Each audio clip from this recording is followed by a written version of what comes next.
It's Wednesday, but it feels like Friday, Anthony. How you doing? And I can tell it's noon because I just heard the sirens going off from. So it's noon. We're on time. Let's go. Yeah. I'm Anthony. Welcome to No Vacancy Live. That's my friend Glenn. You're watching the #1 show in hospitality.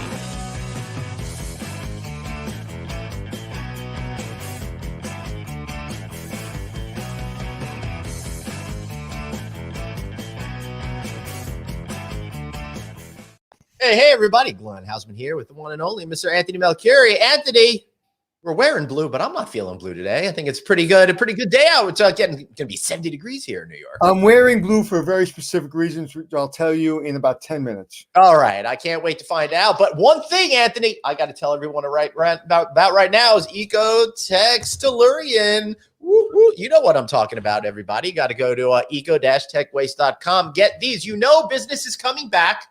And you also know that you need to reduce those expenses. One great way to do that is have this great earth-friendly recyclable thing. They're running a special right now for Earth Day over there, Anthony, which I absolutely love. Now they also come in both black and white, so you could go with whatever vibe that you are feeling. Remember, it takes 1,500 plus of these to equal what carbon emissions come from making one plastic waste basket. Feel good about yourself, do what's right for the environment, save money. Sounds like a win-win-win to me. Go check them out at ecotechwaste.com. All right, Anthony, exciting day today. A lot going on. It's like working with you, win-win. All right. So yeah, we got a lot going on, and news stories don't usually burn me, but there's one that that was going around in the chat room that I looked at, and it really pissed me off. So you want to tee it up, or should I tee this? Why don't you tee it up? All right. Our favorite mayor of New York City, Mayor de Blasio, has issued a plan requiring approval for every new hotel in the city. That's even if all of these hotels follow current zoning guidelines. And really what seems to be behind it is a little bit in cahoots with the union, which wants to protect the jobs that they have now, because a lot of these new hotels are non-union hotels. We're talking about the Hotel Trades Council here, which is interesting because in the second story, we've got a pro-union story coming. I'll tell you about that in a minute. But Anthony, this is kind of scary because this New York Times article is saying they can lose up to $7 billion in taxes over the next number of years. What do you think? This is 100% paying back a favor because the union's the only union to basically help him in his second. They spent over $440,000 for his run for president. So I know this is 100% payback, and it really upsets me because this isn't helping union members. This is hurting union members. Right. No one. I don't want to hurt the union members. I think the union is good for New York. As you've said many times on the show. I think it's taking hotels out of New York. Some may go union, some may not go union. I think it's absolutely horrible. It's a complete political payback. And tourism floats this economy, floats the jobs, pays my wife's salary who's a teacher, pays the police, pays, it pays everything. And you're going to make it more difficult for people to build hotels in this city simply because you're trying to pay back a political favor. It is as transparent as can be. And I'm not a big fan. I am definitely not a big fan now because that is absolutely horrible. And this is not Republican or Democrat. This isn't capitalism or anything else. This is simple that you need hotel jobs. You need housekeepers to work. You need people, managers to manage. You need general managers to be general managers, salespeople to sell. You need to get these people back to work. And by keeping these jobs out simply because you're paying back a political favor, it's a bunch of crap.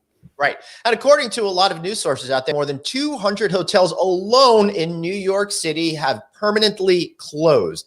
That's a big deal right there. And if we want to get more hotels open as numbers come back, that's going to be absolutely critical. Anthony, I know that you know this, but in 2019, we had 67 million travelers visit New York City. But last year, this is a record. Had 20 million. Right. We only had 20 million. That's a gap of 47 million people that didn't get here. So we absolutely, unequivocally need to get people back to the city and then have places for them to stay so everyone can enjoy our city and put money into people's pockets. So, yes, sir. What's the next one? All right. So speaking on that, I just got off a call with the incredible Chip Rogers, as well as U.S. Senator Brian Schatz and U.S. Representative Charlie Crist. Schatz is out of Hawaii. Crist is out of Florida. And as well as the CEO of Unite Here, a big union, because they just unveiled a brand new plan to ask Congress to pass the Save Hotel Jobs Act. Now, the Save Hotel Jobs Act is supposed to help boost employment, and Unite here, just so everyone understands, represents more than 300,000 hotel employees. What this act is going to do is support hotel workers by offering direct payroll grants to be utilized for payroll and benefits expenses for workers. The legislation would also require the grantees to give laid off workers recall rights to ensure anyone who lost their job due to the pandemic can get back to work, and hopefully back to work quickly. That last part's my editorial comment. And also allowing worker-friendly tax credit, which provides a personal protective equipment tax credit to promote worker safety measures, which allows for a payroll tax credit of 50% of costs associated with the purchase of all PPE equipment and technology designed to reduce the impact of the pandemic, including increased testing for employees, enhanced cleaning protocols, et cetera, et cetera, et cetera, to help housekeeping staff feel more comfortable, and of course, other people in the hotels. I was going to have Chip come on tomorrow, but since we're not doing a show tomorrow, maybe we could kick that to next week. What do you think about this? Listen, I think anything that supports employees and putting people back to work with a fair wage and showing people respect is help. I don't like when people are used as pawns in political games like they are doing in New York. Anything to support a housekeeper. At the end of the day, I've said it a million times, I'll say it another million times. Putting a container on the milk is the number one priority for me as when I run a hotel. Of course, I want to make money. Of course, I want the owners to make money. But seeing a housekeeper, seeing an employee walk through those employees' doors with pride, going to work, making a fair wage, and being respected is what I get up in the morning for. Right. Absolutely. All right. Check out that story and more at novacancynews.com. And of course, on our pages on YouTube, LinkedIn, Facebook, all those good sites. Anthony, this is normally the part where I go ahead and introduce the guest, but I've been threatened with bodily harm because you want to. Well, I think first you should do a ad campaign for free for the new camera that I bought and that you just bought, because I'm falling in love with this new camera. Keo Razor Pro. We get full HD now at 60 frames per second. That's right. We're showing off. We're doubling our frame rate over here at No Vacancy Live. Look at our gorgeous tones and stuff like that. Look how it changes. What's in focus, what's not. Very excited to help bring you guys more news. And it takes away a lot of lighting issues. So when you're buying it, it's the one that's $199. I bought it on Amazon. I bought it yesterday. It came today, and it solved a lot of my lighting issues. So what's the name of we're giving a free plug. Razor Pro. Yeah. All right, Keo, just send us some checks, would you? Thanks a lot. We'd appreciate that. Anthony, take it away. Okay. So I'm wearing a blue shirt because my twin brother's wearing a blue shirt today. So most people don't know, but my twin brother is going to be our guest today. Glenn, introduce him. Right. The incredible COO of Best Western, Mr. Ron Pohl. Welcome to No Vacancy Live. Ron, so great to see you. Last time I was with you in person at headquarters in Phoenix. Great to see you here virtually. Hopefully we'll get to see you soon. How you doing today? Doing great. Thanks for having me on the show, and great to see you guys. You look like you're doing well. Yeah. All right. So what do you think about that last story that we did about Chip and the senators and Unite here getting together to try to help get people back to work with what they believe is a meaningful program? Yeah, I agree with everything that you both shared. It's so important to help employees in the hotel industry get back to work and provide the support around that. It's scary to think that we're coming out of the worst times of the industry. And we're actually, while hotels have been struggling to keep their doors open, and we have to turn away business at hotels because they can't get the rooms cleaned. And we've actually created some revenue management reports so we can identify when hotels are losing business. But it's just something that we never fathomed coming out of this, that all of the stimulus and unemployment and all of that support for these essential workers would negatively impact our business and cause guests to not be able to stay at our hotels. We got it quick. Yeah, absolutely. Anthony, you're on mute. This is the most fascinating thing you've ever said, mute boy. Brands like yours and other brands that have done the right thing by their employees are probably in better shape than most, but this is where the rubber meets the road, because it is a problem. It's a problem across industry, many industries, especially our industry. I've heard from every single person operating a hotel, whether it be general manager or like yourself in a position where you're running a major company, that they can't get rooms cleaned. And it's a shame. And two things are going to happen. One, it's going to start to get better as the unemployment goes back to normal and people need to work. And number two, it's going to help companies build a culture that's meaningful. I think a lot of companies just call it in. So now there's a lot of employees I know that are running back to work because of the culture. And we just got to make sure we double down on understanding that people are going to have a choice. Not only is this a problem, but when you're getting $15 wages and to go work in Dunkin' Donuts, I'd rather go to Dunkin' Donuts or go to drive Uber or go and make $20 at Amazon as opposed to clean a room. So we've got to get to fair wages. I'm not advocating any minimum wage at any rate. I'm just simply saying is we've all got to really be smart about the way we employ people, and we may have to kind of squeeze that line a little bit, and we don't have so many levels because we've got to make sure that we have housekeepers. I know it's a long answer and there's a lot of things in there, but that's how I feel. That's all right. Now Ron has to deal with it. So let him go. He doesn't have to deal with it. That's just a statement. He doesn't have to respond. It's just a statement. No, but to your point, we're competitive out there with every type of employer today, and you've got to compete with whatever wage it takes to do that. So 100%. We're running into that now in my own business, where we just did a budget, and unfortunately we had to go up, and it's difficult, and we've had to kind of actually flatten it a little bit, where we don't have as much management simply because we can't afford the higher wages. So we all have to adjust. But the number one priority is to get people back to work. And you can't get people back to work when you're incentivizing them to stay home. Yep. That's absolutely true.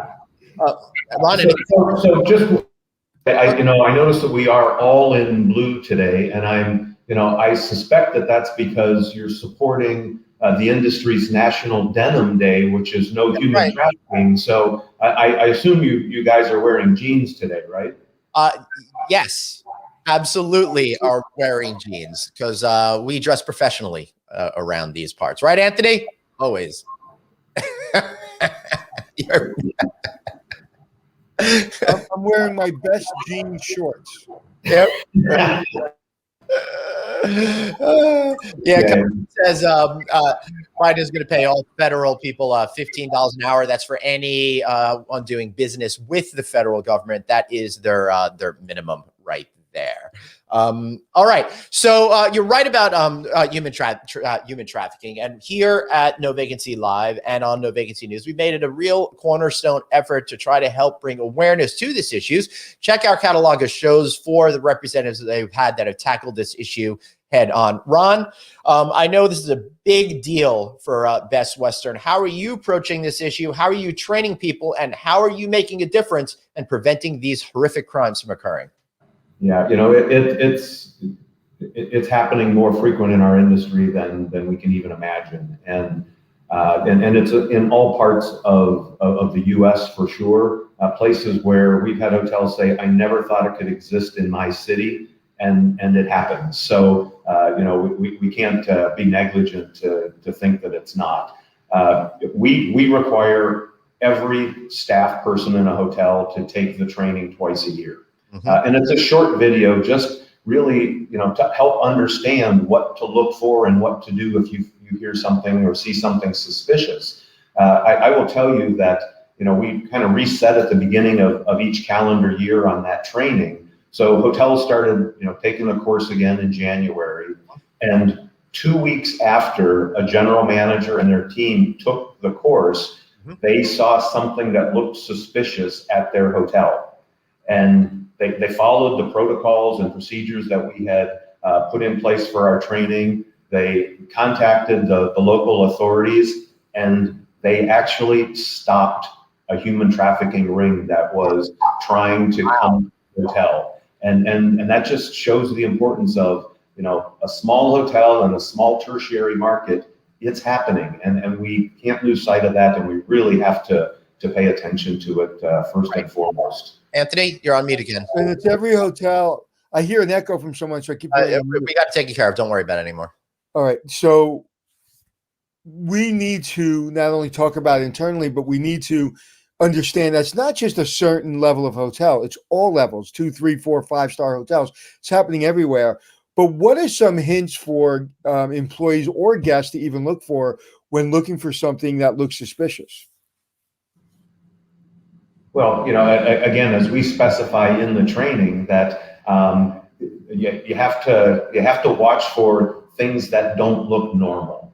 A family checking in is different than what's occurring in many of these incidents where a person may come to check in, but there are people outside or in a vehicle or moving quickly to the room after they check in. There's just kind of suspicious behaviors that you watch for, and I think it's human nature to assume that, well, it couldn't be happening here, or that I'm probably just thinking this is occurring when it's really not. Well, be safe about it and take every precaution possible, because it can be there, and there's no harm in see something, say something. That's absolutely right. And some of the other things that you could be on the notice for is if somebody is taking somebody's ID, passport, driver license, whatever it might be, that will prevent them from getting help if they need to escape.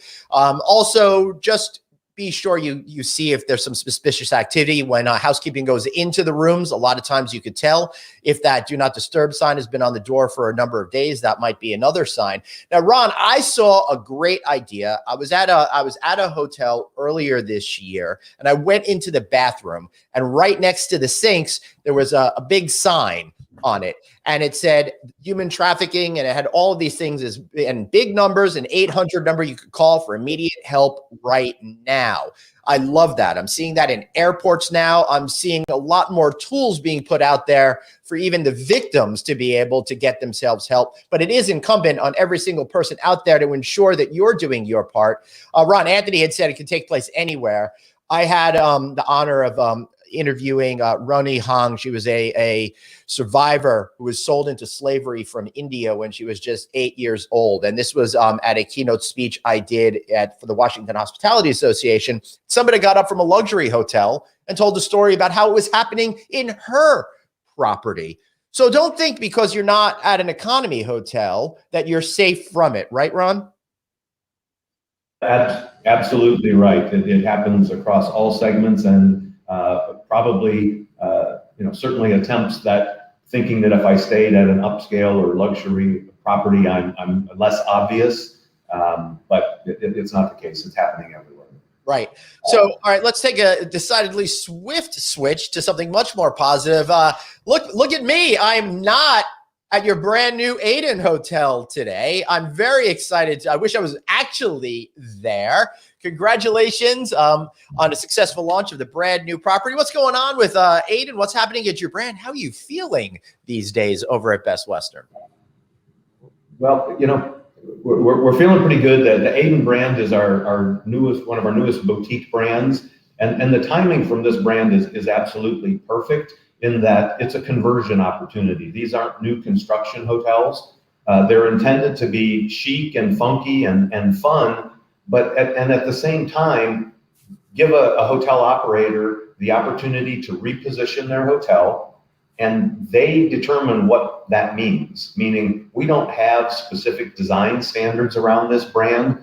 We want it to be fun and chic and cool and funky for that market, and whatever they want it to be. In Austin, Texas, our Aiden there is a guitar theme. So, and it was a Best Western Plus hotel actually before, but moved to the Aiden brand. The one that you showed just opened up in Scottsdale, was a converted independent property that just did a phenomenal job of renovating the hotel and repositioning it in the marketplace. A quarter of our pipeline are there. That's the Austin property. Is the new Aiden concept, and as we know that new construction is next to impossible today, This brand really gives developers an opportunity to do something fun and unique. That's in Seoul, South Korea. That actually was a new construction hotel. But you can see it really just plays to the fun and variety of the market, and we love it, and developers are really seeing the opportunity. So and what I really like about that is, and we've talked about this brand, that one day maybe I'll convert something to it, is I love the fact that it's the unexpected detail, because I walk in one property in Arizona and walk into another property in Korea, and it's a different feel. I'll see something I didn't see in another brand. Whereas you go to a lot of brands, and some of the brands you own, and you kind of know what to expect. I love the fact that you don't know what to expect walking into this brand. But you also know what to expect, because you do have service qualities and all of that kind of from a standard standpoint, not from a design right, standpoint. exactly. So you have that level of confidence, and then you could have that atmosphere that you could really play with to better appeal towards the that emotional connection. Right. And that's all we're asking from you, Glenn, is a level of competence. That's all we're asking for. Well, maybe one day. Keep open, Ron. The other unique thing about this brand that's a little unique for the upper mid-scale segment is it does have a bar, and has some food service. So again, kind of trending across something more unique. We know that customers like to have a beverage when they stay at a hotel, and we're trying to make it convenient for them to do that, and in a fun atmosphere at the same time. Right. Excellent. How's the developer response for it right now? Because as you said, new construction might abate a little bit, but I think there's going to be a great reset with a lot of properties looking for different opportunities, options. Yeah, it's one of our fastest growing brands today. They love the idea, and developers have a lot of pride in their hotels and what they want it to become. This allows them to use their design firm, their own thoughts and ideas of what they want this hotel to be. We help them create that, and put the sign up on the building. So it's kind of a unique opportunity that they enjoy. Excellent. So how are you feeling about this this summer? Everybody's talking about things are surging, and I got to tell you, I'm a little concerned about people being able to really leverage this opportunity to put some money back in their pockets. How are you seeing it with your hotel owners and operators? Well, to your point, Glenn, that's exactly what we're seeing. We're seeing very strong demand. We're even seeing some demand that is near 2019 levels. Yes. So, in the leisure segment, and got to be, careful about that, because the midweek stuff, not so much. Listeners know the routine already with that, Ron. Right. But the leisure is very strong, and we're encouraging our hotels to really pay attention to the demand day by day in there. And I know Anthony's big on revenue management. There's never been a time that's been more important to not leave $1 on the table. So we're working with our hotels regular. We're creating new revenue management reports to adapt to that, because we're actually seeing the booking window expand. A change. I mean, pre-pandemic, that was completely going in the opposite direction. Right. And now we're seeing that window expand, and hotels be able to take advantage of those opportunities. But talk to me about that. When you're saying expanding, what do you see? What are you seeing exactly? Well, there's two things. For the more short-term booking, the window is typically, less than 5 days for that booking. We've seen that window expand to 7 to 14 days. Shocking. And then for the summer months, we're seeing just business booking very, very quickly, and making sure we don't sell out the hotels too soon. Well, and you know what's so funny? Because I've been saying it to all my friends. It's like, book now, book now, book now, book now. I'm like, well, are you sure? I was like, book now, because people, I didn't know that was a trend. So I'm going to take what you just told me, and that's going to help me in things I'm working on, because I did not realize that that's what's happening. That's literally the first time I'm hearing this, right? It's the first time I'm hearing from anyone, and that's really good news. But it's also dangerous for people that aren't sophisticated revenue managers. It also gives us an opportunity. See, and this is interesting, because I'm not sophisticated enough to know the answer to this question, Ron. How do you have a booking window that expanded? And I mean this, booking window expanded, but not use the third parties and pay that extra 18 to 20% and stay in, and go a little bit empty into a busy season and not get scared that I got to chase all the third party business. Because if not, people are going to think I don't know what I'm doing. Like that to me seems to be a big issue right now. It absolutely is. And, people are gun shy right now because of what we've just been through for the last 16 months. But we just have to provide the data to make intelligent decisions and hopefully build that confidence that they will, and not throw those discounts out there too early. You certainly can, and you can't count on the calendar mapping that was used in a lot of the revenue management systems over the past couple years. You truly have to, look at what's happening the past few weeks and how that demand is changing, and hope that will continue. And there's every indication that it will, but that will continue through the spring and into the summer months.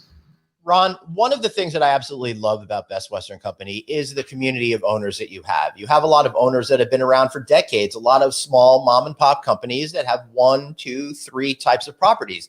That's wonderful. But at the same time, a lot of these owners and operators get scared because they only have that asset. So I've seen in down cycles before that there's a lot of times, not necessarily those your owners, but generally owners with 1 or 2 properties get scared. They arbitrarily lower their rates and they wind up hurting themselves and the entire industry. I know you just said that you're trying to get them out of that mindset. How can you give them the confidence that they don't freak out and they can stick with it a little bit longer to know that the good times are coming? Just be a little bit more patient. It's a never-ending battle to do that. So what we have to just show them as we look at revenue management, what has happened in the recent past, and by establishing the right strategies there, and knowing their market. What are their competitors doing, and we know that through many downturns that we've been through in this industry. Drive demand. So, it is the fruits will be there, but you got to kind of stick to that strategy. But watch where there are ebbs and flows in the demand even through the summer. So be smart about it. Yeah, and remember what Ron said, Glenn, at the very beginning of his statement. It's a never-ending battle. That's right. We will be dead 10 generations, and we will still be talking about this problem. Yeah, it is a problem that we talk to owners about every single second of every single day. It's never going to go away. You can put data. Mm-hmm. You can get all the guests on the phone and say, no, that's all right. Keep the rates high. We'll still pay the money. You can get people swearing on Bibles. It is just something that we will never ever stop talking about. Or that in of itself is our biggest challenge in our industry, is teaching people a very complicated system for generating the highest rate. Now, again, for guys like Ron and I, we're doing this a long time, it's pretty simple, right? We know the market. We know kind of how the market paces. We know we're coming out of a pandemic. We see that it's extending 11, 12, 13 days. Okay, so wait. No, we can't wait because of last year's pandemic. No, wait, just wait. We're going to be fine. Keep the rates right. Don't do the third party. We're going to be fine. I'm afraid. You can't help it. It's just going to be there for the rest of time. And equally important is selling the benefits of your hotel. It's not about just quoting a rate out there. It's the benefits of these properties. And there's a lot of great hotels in our brand and other brands that certainly customers would appreciate and respect if it's positioned properly. Well said. But that sometimes gets in the way of people just want a lower rate. People just want to save money. And you got to be able to do both, right? You got to be able to hit that mark, but also sell your hotel and why my hotel is better than your hotel. Right.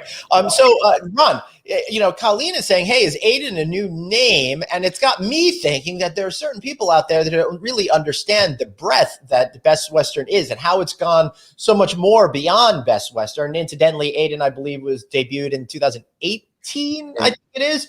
Why don't you go through, I got the names in front of me, but before you do that, Ron, I'm going to guess how. You're Aiden, the hospitality business. Sorry. Glenn, you look so disgusted. Your initial reaction wasn't even a laugh; it was just complete. No, it was disgusting. was like I'm like you just kicked open the door for me to use a sound effect. I'm going in. Go, Ron. Share us a little bit about how the company's changed since you went from just being purely Best Western to splitting it into 3 different categories, and on forward, please.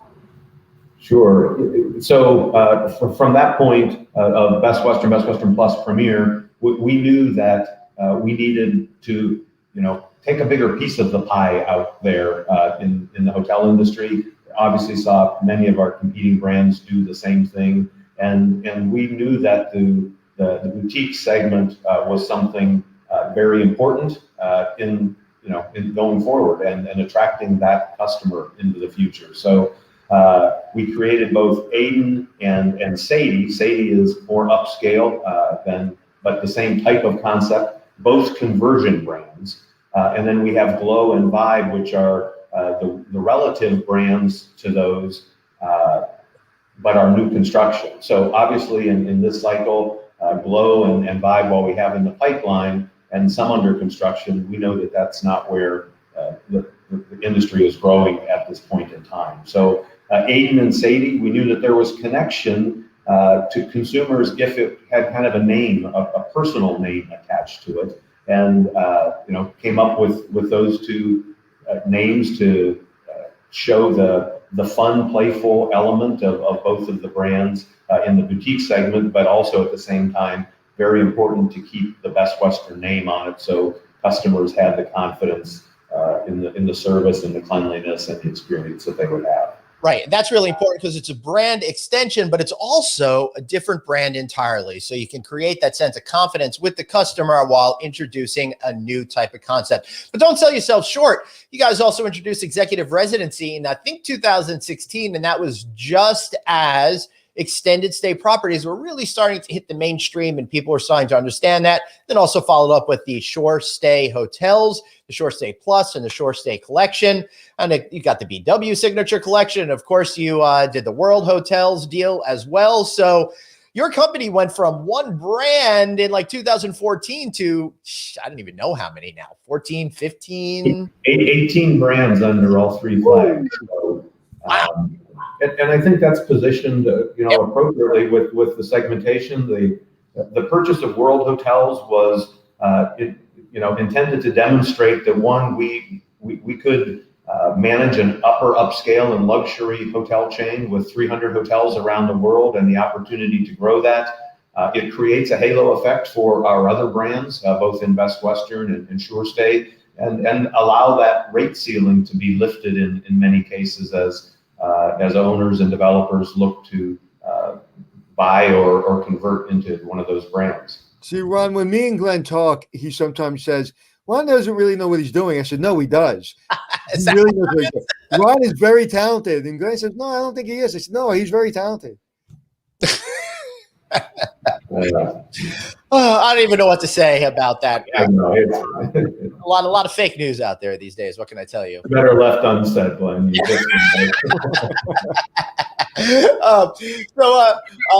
Leela Rochelle says, during the pandemic, hotels are struggling to generate demands. OTAs were the only demand segment post-pandemic. That will not be the case. Ron, that's a great point. Now is the opportunity for hotels to really get out of that OTA conundrum and put more effort behind direct sales. How are you seeing your member hotels being able to go directly to the consumers and maybe minimize OTAs to an important strategic move as opposed to day-to-day business? Yeah, the reality is OTAs are necessary in our business. Absolutely. But we have to try to manage that. And I would say that our number one initiative is using our frequency program, Best Western Rewards, to convert people. And that's so important that if you can get them into your rewards program and the next time they book, they get the benefits of all of that. It's the best defense that we have. And then, as Anthony said earlier, is don't throw the discounting out there for that business until you absolutely need it. They will push to try to get hotels to do that. But it's our opinion at this point in time, many locations don't need that. Now, that's different for, primary and urban markets that are still struggling at times with business, and, certainly New York City and some of the other, Chicago, LA, San Francisco are all struggling that rely on that. But I was just in Vegas 2 weeks ago, and I will tell you, it was packed.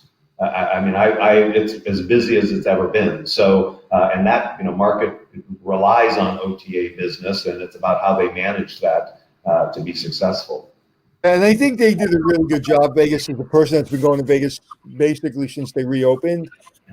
They've done a really good job of closing it, then opening it the right way, and then, slowly but surely filtering people until they got it right. And I was there, a month and a half ago, and maybe it wasn't have the surge it has now, but it was busy and I was comfortable and I didn't feel that people were doing the wrong thing. But again, I'm not going to a club till 4:00 in the morning where there's 100 people on top of each other. But from what I saw, it was very reasonable. Yeah. Susan says flights to Vegas are really high right now. I went ahead and bought my ticket for June now because it was only $350. And I know that airline prices are going to soar. Yeah, so apparently we're spending a week in Vegas, man. That's going to be a movie. A week in Vegas, week to land. I know. I spent 13 days once, and I ran a contest to see, if I would drop dead or not, and I ran a pool to see when that would happen. Yeah, as soon as you go to Vegas, people say to you, "You're going to Vegas?" I'm like, "Yeah." If you really want to see boring things, that's doing in Vegas. It is true, but let's not ruin the mystique of what people think we are like in Vegas, as opposed to how we actually behave. Ron, one of the biggest issues that we're seeing right now is a lot of hotels are trying to figure out what to do with housekeeping, trying to figure out what to do with breakfast coming up. So let's talk about each of those particular issues. Start with the breakfast issue. I think a lot of hotels change their breakfast plan.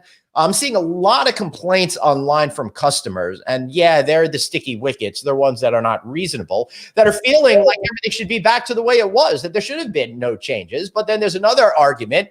A lot of people don't need the wide panoply of choices that they particularly have. And then there's another argument on top of that from some of those crotchety owners who said, just get rid of it completely. What are you thinking the industry should do? And how do you think you could all rally together to create something that's common, I think, in order to send the message to consumers that you're here for them? But hey, let's be real. That's the million-dollar question, actually multi-million-dollar question, right? Is that what is acceptable to the customer, that we can provide a reasonable breakfast experience, but in the past, we tried to be a restaurant for breakfast, and even in the mid-scale and upper mid-scale segment. And I think this is truly an opportunity, and we've seen indication of other brands as well evaluating this, but this is a chance to rethink breakfast and I think reset it by market segment. The economy segment has always done a pretty good job of saying, hey, you're going to get a continental breakfast with juice and coffee and a Danish, and that's it. Right. But in the mid-scale, it certainly is a marketing opportunity to steal customers based on the breakfast. But I think we went too far or further than we needed to. So we're actually having a meeting with our governors, our key members of ours next month to talk about how we can reestablish breakfast, and can we specifically do it by brand that satisfies the customer, but at the same time reduces the cost to operate a hotel, because it just became, too expanded. Every year it was someone's adding something different. It's kind of like the amenity creep that happened with breakfast. So let's go back and have a reset and see what we can make work. A hot grab and go has been pretty successful, quite honestly, that you're giving them a meaningful breakfast, but it doesn't have to be a buffet. Yeah, that's absolutely right. I think as the industry has created a perception of how it should be, and you're absolutely right, now is the perfect opportunity, because we've been talking about this on the show a lot. Time for the great reset. Everything can be rethought. Nothing has to be sacrosanct. And I think you could bring customers along and create a strong point of differentiation. Just do it differently and do it more smartly. Anthony? I agree with you 100%. It is something that we're all struggling with, but we have kind of like with the third parties, we've trained the customer to have the expectation. and is going, what's the one thing that we always say in business, regardless of the hotel business? Don't ever give something to someone and then take it away. Right. Right. So it is critical that we get this right, or there'll be an opportunity for another brand to steal your share. Yeah, that's right. My biggest concern, Ron, is that we're just going to see a reset and then the war will start again. Oh, we've got a special muffin. We've got a special cinnamon. Glenn, I'm going to guarantee you it's going to happen again. Of course it's going to. I'll put my money on that. It will 100% morph into what it was. Right, because capitalism. That's just the way that these things work. And it's very difficult to kind of keep control over that. But Ron, switching to housekeeping, I think you got a better opportunity there to rethink housekeeping, because before the pandemic, I've said this multiple times, my friends and I anecdotally didn't want housekeeping necessarily every day.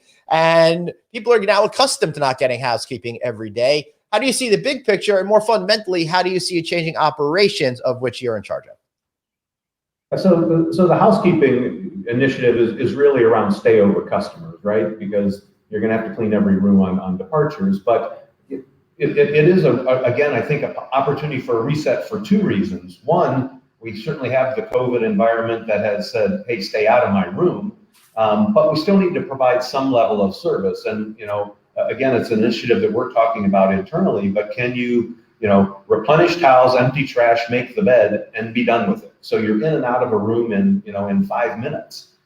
Certainly an opportunity there. It also is, tremendously supported by two other initiatives within our industry, which is the labor shortage. Right. So if you don't have to clean those rooms, that helps, at least in the short term. Mm-hmm. And then the third, which is important, is the sustainability effort. We know that our industry, goes through a lot of water and energy and chemicals and all of that. So it's all the right reasons that we should reduce the housekeeping service, unless a customer says, "Hey, I specifically want it." But we need to be upfront in communicating that message to a customer so they don't feel like they're getting shortchanged on service. But there's a lot of a good messaging around this, and give them the opportunity to select it if they want it. And that's, I think it's good time for that. And none of us, change our beds every day at home. I mean, why do it in the hotel? Agreed.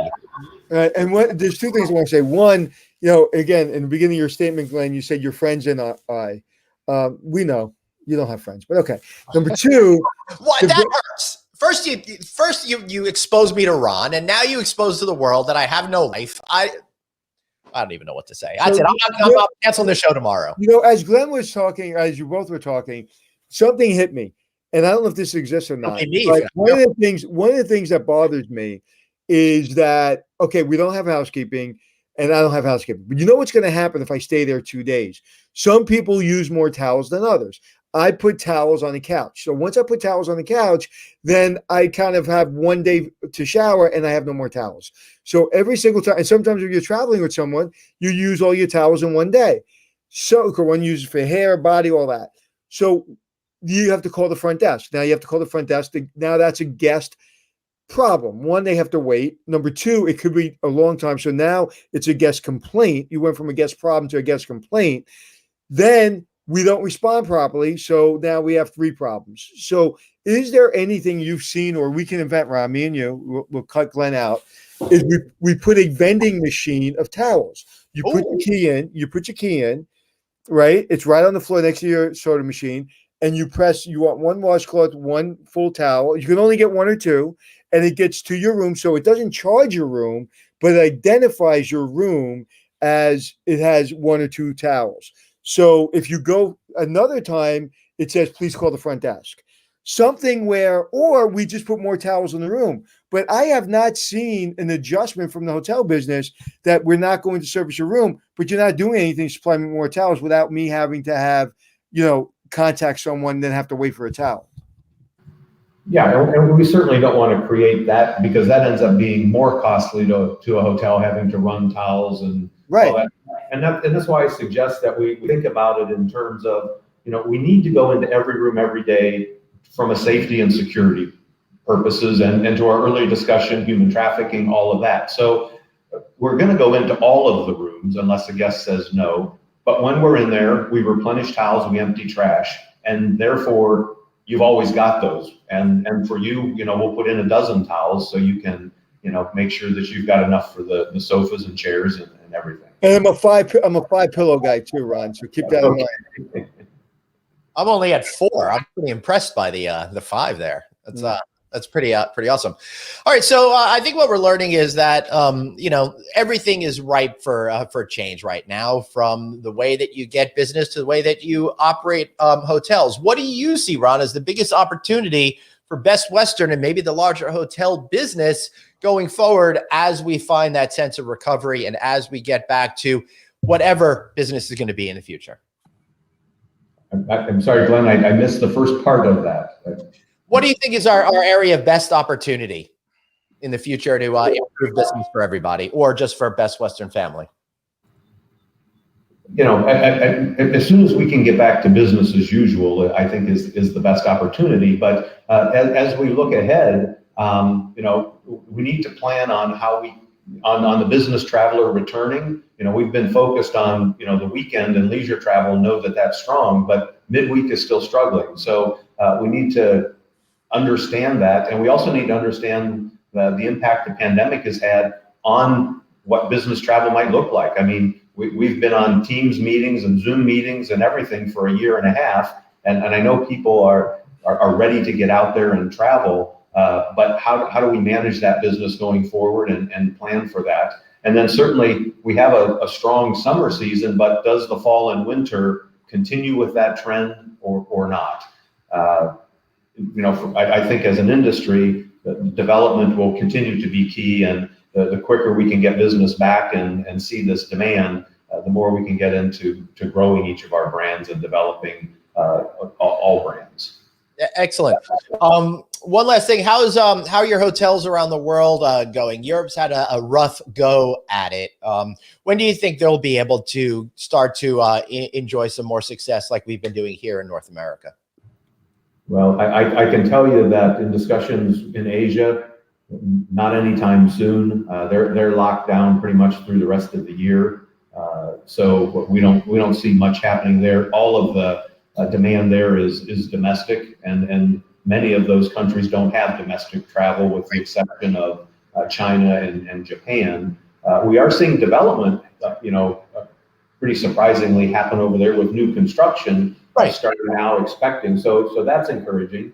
I was initially encouraged to see that the European Union was going to open up potentially to U.S. travelers for summer and beyond. But that was followed up with, but by the way, restaurants and hotels may be closed by specific countries. So it's great that we can travel there. We just won't have a place to stay. So I think that's going to be, again, until they get vaccination and get some herd immunity out there, I think it's going to be 2022 before we can consider much of that.